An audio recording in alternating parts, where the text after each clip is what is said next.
Jair Bolsonaro, candidato à presidência da República, representa no Brasil de hoje a tentação de um atalho. Em primeiro lugar, é um atalho no método, na maneira de fazer. A força, a ameaça, a repressão, o grito. E, em segundo lugar, é um atalho no conteúdo.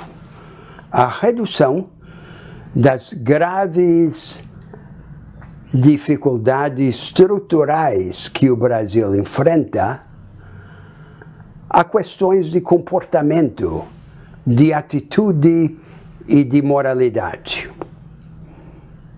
É um atalho a que o Brasil precisa resistir. Ele, Bolsonaro, pessoalmente, é um homem humilde, modesto, normal na interação com as pessoas.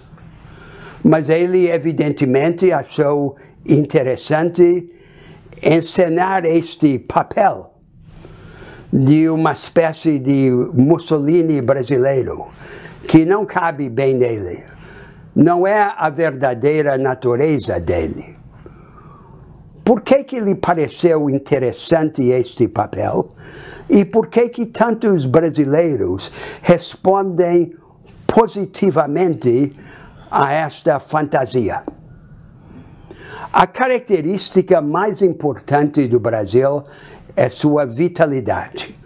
Uma vitalidade desmesurada, assombrosa, anárquica e quase cega. Mas a experiência cotidiana do brasileiro é uma experiência de humilhação, de exclusão, de supressão daquele dinamismo humano tremendo, impedido de transformar-se em ação construtiva e fecunda.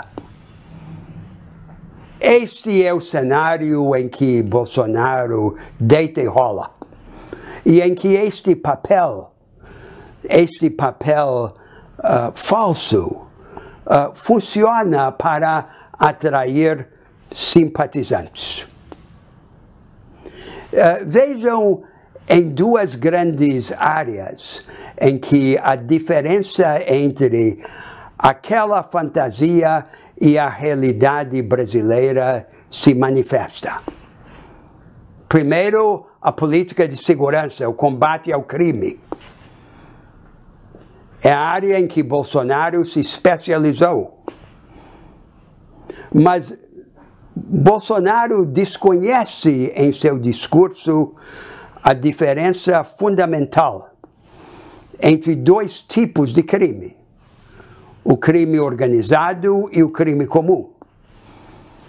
O crime organizado resulta da fraqueza do Estado. É uma espécie de contra-Estado. Exige, sim, uma resposta de força do Estado. Não primitiva, não boçal. Com inteligência, com tecnologia, com aparato policial de grande qualidade.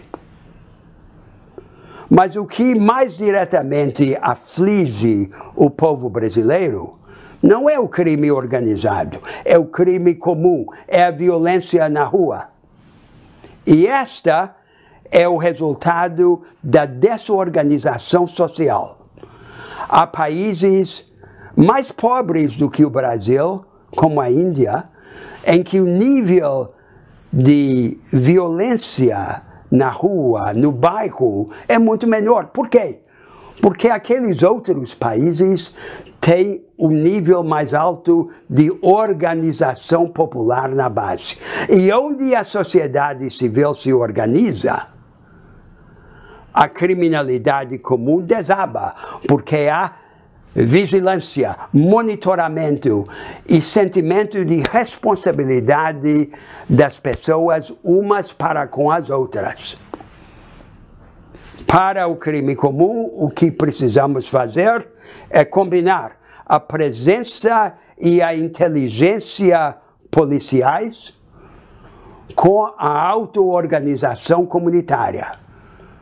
promovida pelo Estado, por exemplo, pela contratação de vigilantes em caráter temporário, pela distribuição ampla de aparato de comunicação e pela utilização da política social como instigadora da organização comunitária na base.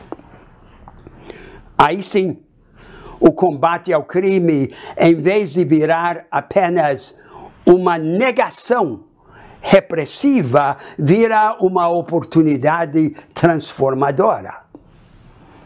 Agora vejam um segundo setor, em que fica clara a diferença entre a fantasia vendida por Bolsonaro e a realidade do Brasil. Bolsonaro propõe terceirizar a política econômica para um economista de direita. E esse economista de direita propõe desmontar o Estado brasileiro, liquidar os instrumentos da ação estratégica do Estado. E o que acontece quando o Estado é desmontado? Cai o último anteparo dos pobres diante do poder dos ricos. Portanto, aumenta a humilhação que deu origem àquela fantasia no início. Ao mesmo tempo, Bolsonaro se diz um nacionalista, mas se curva diante dos Estados Unidos, como se o protetorado que o Brasil sofre às mãos dos Estados Unidos se pudesse reconciliar com o soerguimento do nosso país. Há uma lição invariável na história.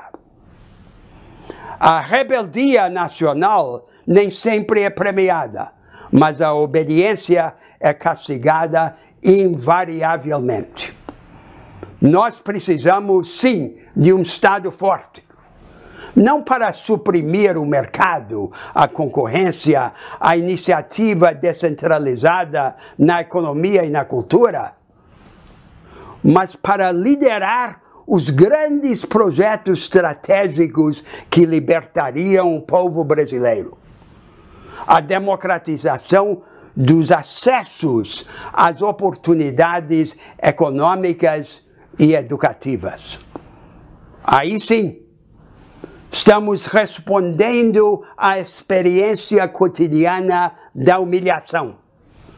Não com uma fantasia fácil, não com a tentação do atalho, mas com a lógica do empoderamento. E neste momento, um homem como Bolsonaro deixará de ser o nosso antagonista e passará a ser o nosso aliado.